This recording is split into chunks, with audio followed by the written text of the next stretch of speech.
Hi everyone, I'm Ronan Unchained, and I was fortunate enough to look at Creature Commandos. I love this show, but damn does it. This, I think, does keep the promise of what James Gunn told us about the first chapter of this new era of DCU. And so to everybody, I say, to a new world of gods and monsters. this is fantastic. It's to me a unique start to the DCU without having to place all the bets down on the big names, if you will, and yet make you care about what this universe can provide, the depths it can go, and the stuff it has to say about us. And much like James Gunn's writing, you care for these individuals that, quite frankly, I didn't really know much of prior to this show. I've heard of G.I. Robot. Obviously, I know who the Bride and who Frankenstein are, but Dr. Phosphorus, Nina Mazursky, I had no clue about their existence, if you will. But with the scripts and the cast that this show gives us, I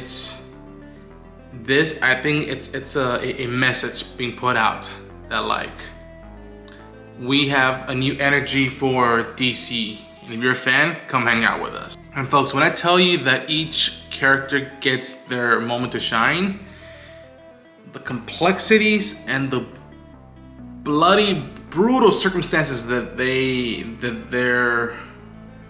from where they come from to why they're in this Task Force M, you can't not look at it. You can't not stop watching it. Oh man, I want to tell you so much, but you have to wait till the episodes drop for us to have this, to have a dialogue between us. And when I tell you folks that, like, it's one thing to, like, entertain me now. It's one thing to entertain me now, but it's another thing when you're moving me without me knowing I was gonna go through that experience, and you're saying something about how you feel about the world we share.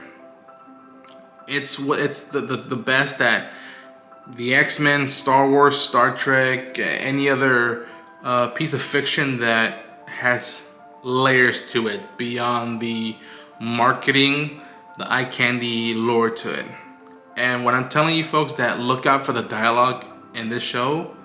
There are, I think, from each character, if I'm not mistaken, but specifically what Indira Varma says, what Amanda Waller as Viola Davis, the great Viola Davis, comes back, says, Rick Flag Sr., there is so much.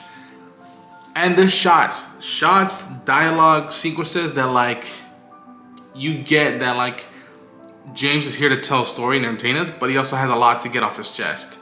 Whether intentional or not intentional, maybe I'm reading it too much into it, but I'm pretty sure that, like, yeah, he has some feelings and thoughts, and I agree with a lot of these feelings and thoughts, if I'm not misreading it, if you will. Stuff like, don't jump the gun, whether figuratively or literally. Time and time again, too much innocence is being butchered. Try things differently. The old ways still haunt the future. I think those sentences, I think, is what I took away from this experience with this show.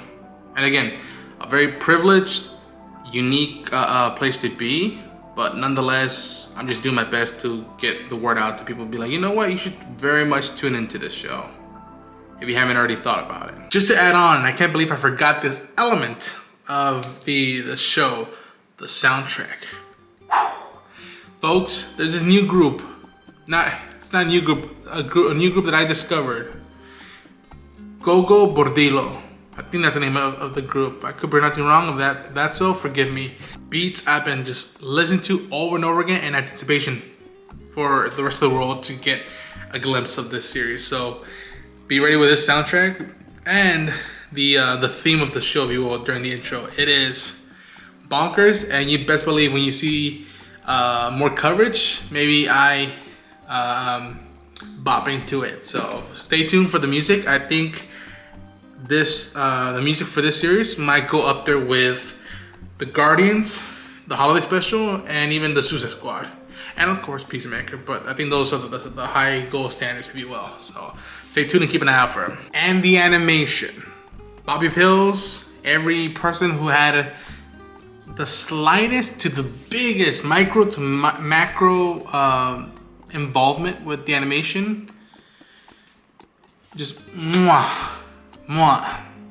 In all moments of it, whether it's heartfelt, brutal, bloody, violent, erotic, I love animation, man. And again, it's something that I hope people realize, that like DCU is starting with an animated project.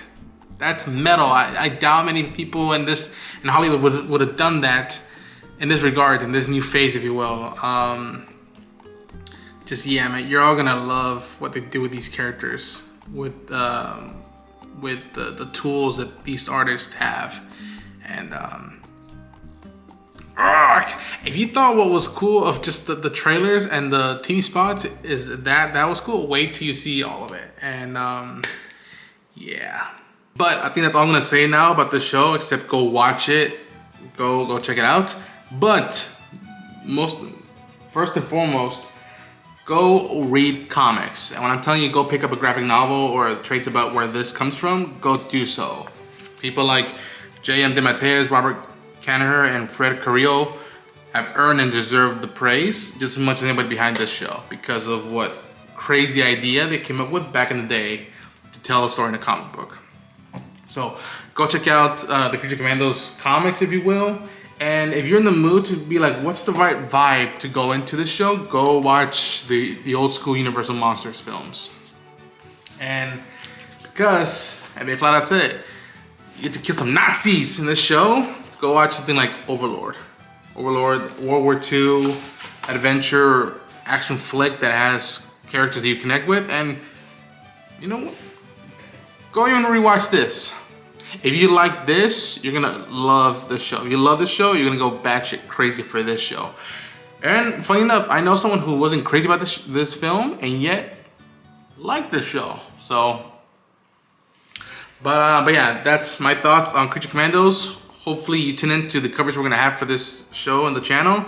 Subscribe to the channel. I want to reach 1,000 subs before Christmas. Share the enthusiasm, like it, and who knows, maybe we might have some more spoilery convos about each episode in the coming weeks. So until then, take care and happy holidays.